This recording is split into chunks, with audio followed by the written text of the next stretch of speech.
if this mushroom can be eaten on fish. Pinapakita ko lang sa inyo itong mga nakikita namin sa daan Hindi yan nakakain. Ayan pa isa. Ito pa. Don't eat. Ganyan lang ang buhay ng nature lover. Kahit ano pinipicturan ay binibidyuhan. Ito pa mga itim.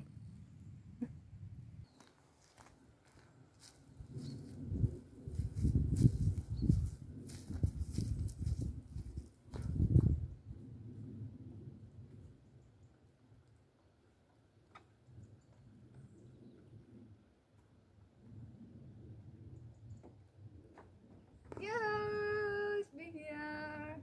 Dito ako.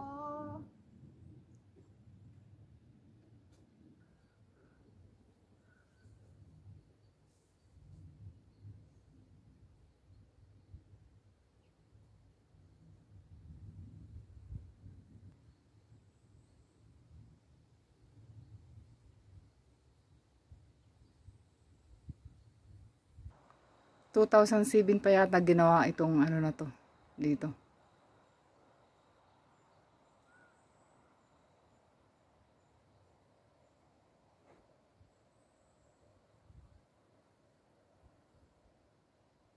Baba na ako.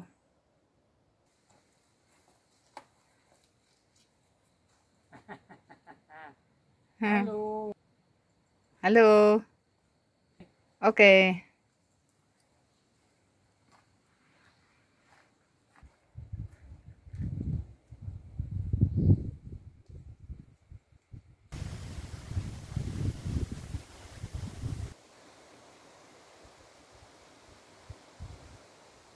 Ang taas ng punong kahoy na ito at saka straight na straight siya.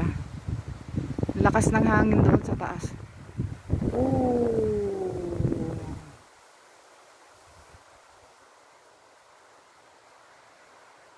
Kakita na naman ako ng isa dito. Ayan siya, ang ganda. May mga ano siya. May mga butlig-butlig.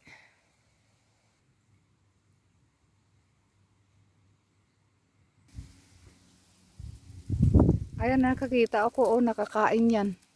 Hindi ko lang alam yung pangalan niyan, pero nakakain yan. Kunin ko siya.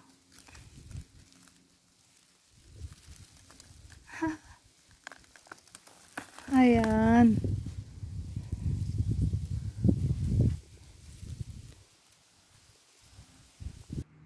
Hindi yan nakakain. Ayan. May ring siya. May ring siya dito.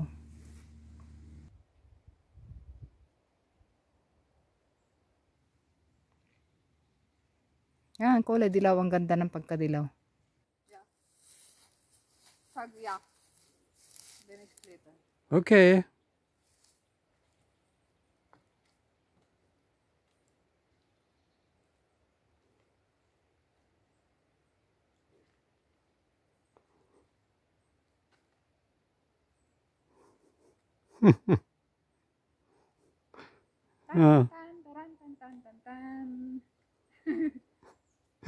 Amen.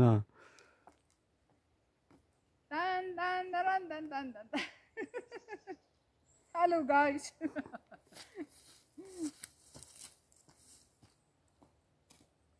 Ayan pa, isang maliit na puti. Iba't ibang klase ng mushroom dito sa bundok. Hindi yan nakakain, huwag kainin. Hindi siya masyadong kita. Pero i-close up ko siya. Ayan.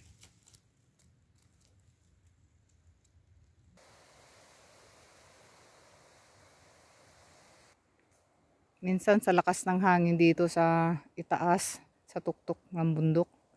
Ayan. Natutumba yung punong kahoy. Nandito kami sa taas ngayon. Last week lang siguro ito natumba kasi basa pa yung ano niya, root niya.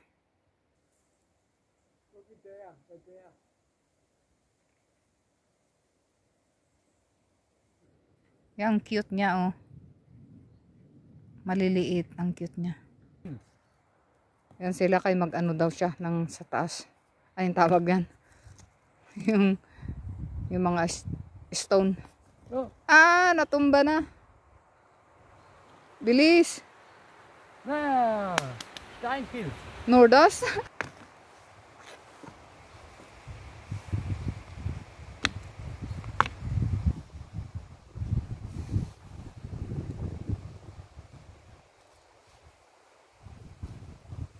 Okay.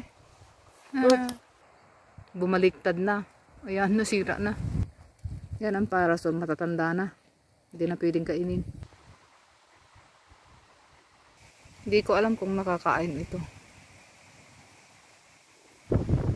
Ay, may bagong ginagawa silang ano dito, shade. Hindi ko alam kung for everybody ito o private. Hindi ko alam.